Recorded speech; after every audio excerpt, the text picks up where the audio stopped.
модны самар гэдэг маань ойн баялаг. Үүнийг одоо ойролцоогоор одоо хүнсний хэрэгцээнд хэрэглээд ойролцоогоор нэг байгальд гарч байгаа бүтээгдэхүүний баялагын 30%-ийг нь зөвшөөрлийн дагуу, тусгай зөвшөөрлийн дагуу хяналтын дор экспортлож болно гэсэн ийм засгийн газрын бодлого байдаг. Самар маань өөрөө 2 жил тутам боловсрдог ийм бүтээгдэхүүн.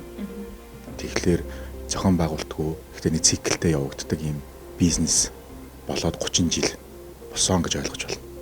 Тэгээ энэ бол ийм зохион байгуулалтгүй зүгээр ийм нэг удаагийн 8 дамл 8 хэлбэрээр байнга явж ирсэн. Ямар нэгэн нэмэн үрдэг, үүсдэггүй одоо кластерын системд орж энэ бүтээгдэхүүнийг бүрдүүлж байгаа энэ нэмэн үрдэхийн сүлжээг бий болгодгоо энэ зохион байгуулалтгүй явж ирсэн бизнес. За тэгэхээр эн чинь бол шууд аваад нэг баг зэргийн боловсролт тэгээд урд хөш рүү гаргачих байна. Гэтэл эцсийн бүтээгдэхүүн хэрэглэгч маань бол ер нь бол Европын зах зээл хамгийн үнэтэй бөгөөд эцсийн хэрэглэгч Европын зах зээл байдаг. Гэтэл бид нар болохоор энийг одоо эцсийн бүтээгдэхүүн болгож үйлдвэрлэж чаддгүй, нэмэн үрдэхийн сүлжээгээ бид нар бүрдүүлж чаддгүй учраас түүхийн идэ доктортой хангаж байлгаж чаддгүй учраас Хятад улс урд хөршийн үйлдвэрлэгч рүү нийлүүлдэг. Гэхдээ бид нар шууд ч нийлүүлж чаддгүй. Бид нар дамлан 8-aalдаг. Одоо төр зүрийн ченжүүдээр дамжуулж нийлүүлдэг гэсэн үг.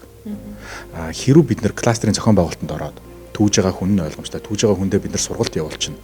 Ийм байдлаар та нар байгаль экологидо хоргүйгээр хөнөөл багтаагаар түүх ёстой шүү гэдэг тэр аргачлалыг заах сургалт зохион байгуулад тэгээд шашаатны боловсруулалт хийдэг болгоод эцсийн бүтээгдэхүүн гаргах юм нөхцөлийг бүрдүүлээд шууд Европын зах зээл рүү бид нар гарах юм бол одооны зарж байгаа одооны бид нар ирээн рүү нийлүүлж байгаа өмнөөс бид нар 4, 5, 10 дахин илүү үнээр зарах ийм боломж бүрдэх юм. Тэгэхээр өөрөөр хэлбэл яг гарч байгаа бүтээгдэхүүн маань хэд дахин илүү нугалсан одоо орлогыг валютыг Монгол улсад оруулах боломжтой гэсэн үг. Тэртээ 30 жилийн туршид бид нэр жилдээ нэг ойролцоогоос 20-40 сая долларын самрыг гаргаад ирчихсэн.